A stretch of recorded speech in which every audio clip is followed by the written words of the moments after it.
যে বাড়িটার আসলে এখন তুমি চাইলে বা আমার বাবাকে বলেছে যে আপনি একটা মামলা করে রাখতে পারেন, কে বা কারা, অনেক অনেক ভিডিও টিডিও তো আছে দেখেছি। আমি বলেছি যে না, আমি আমার বাবাকেও বলে দিয়েছি যে এটার কোনো বিচার বর্তমান সরকার বা যারাই আসুক, যারাই থাকুক বা আসুক, হ্যাঁ, তাদের কাছে আমি এটা নিয়ে কোনো বিচার চাই না।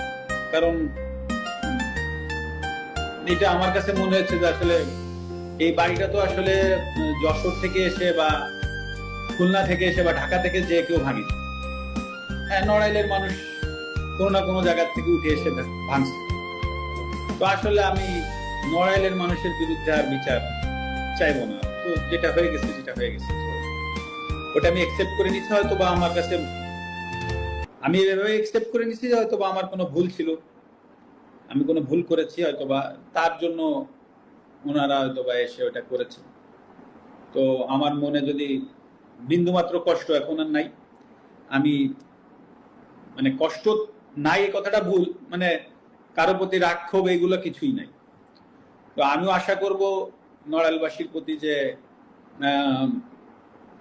আমার কোনো ভুলে বা কোনো জায়গায় যদি কষ্ট হতে থাকে, তো আশা করি তারা তো একটা স্টেপ নিয়েছে, তারাও আমাকে এই জায়গা থেকে ক্ষমা করবে। এটাই আমি আশা করি, এর বেশি